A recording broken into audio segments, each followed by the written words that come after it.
In today's video, I'm going to teach you how to create a clean dashboard tab in Google Sheets. To get started, open your spreadsheet and create a separate tab that will serve as your dashboard. Keeping your dashboard on its own tab makes your file easier to read and helps you present important information without distractions from the raw data. A clean dashboard should focus on the most useful metrics. So the goal here is to make your key numbers easy to find at a glance.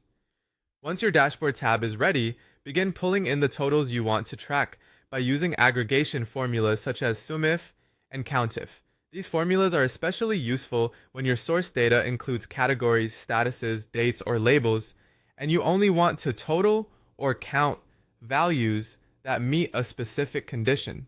For example, SUMIF can add together values from a range when they match a selected criterion, while COUNTIF can count how many times a certain value appears. As you build these formulas, place each summarized result neatly into its own section of the dashboard so everything stays organized and easy to update later. While doing this, make sure your labels are clear.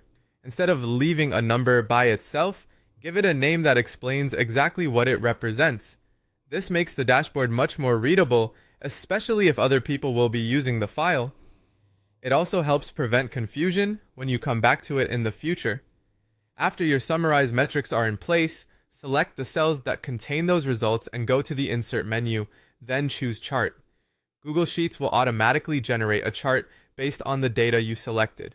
At this stage, the most important thing is choosing a chart type that matches the kind of information you want to highlight. For headline numbers or totals, select a scorecard chart. This is a great option when you want a single metric to stand out clearly, such as total sales, total orders, or the number of completed tasks. If you want to show how a metric changes over time, choose a line chart instead.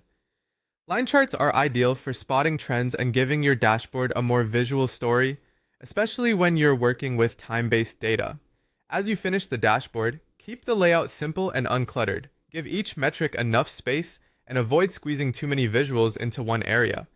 A strong dashboard is not just about calculations, it's about presenting information in a way that is quick to understand. With a dedicated dashboard tab, accurate summary formulas, and the right chart style, you can turn raw spreadsheet data into a clear view of your key business metrics.